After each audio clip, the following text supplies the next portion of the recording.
Now, the European political and financial establishment rewarded this anti-social speculation by drafting the Goldman Sachs executive to the top position in European banking, just as President Bush did with his colleagues in the United States.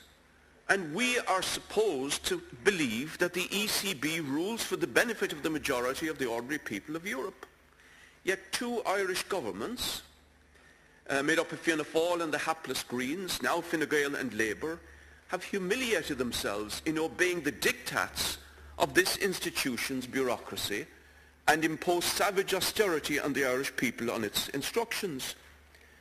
The government has supported a cut in real terms to the budget of the EU 2014-2020 at exactly the time that more public investment is needed to address in particular the scandal of 26 million people unemployed. And scandalously, some of that budget goes to the armaments industry for research into weapons of mass destruction. Now, McKinsey Global Institute, in a December 2012 report, points out how EU private investment has collapsed catastrophically, now 15% below 2007 levels.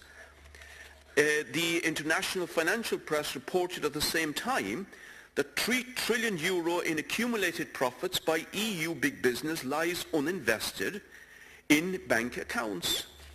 The motive force of capitalist development was previously that it developed the productive forces of humanity. Now they stagnate, and yet that is where the Irish government looks for a solution to the catastrophe.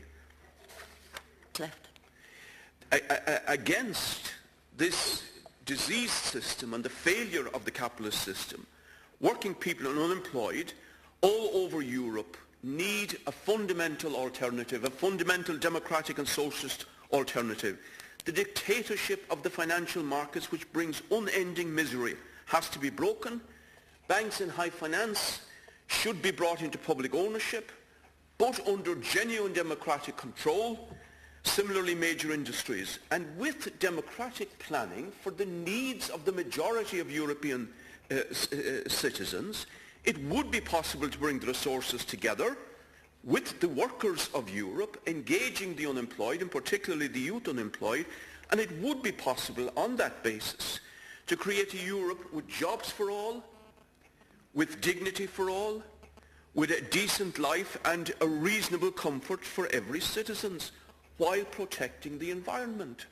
That is the alternative to the catastrophic failure of the financial market system and the diseased failure of European capitalism at the present time. And working class people all over Europe and in this country really need to mobilize behind these radical alternatives, because there is no solution on the basis of the present system. Thank you, Deputy. Next speaker is Deputy Seamus Higgins.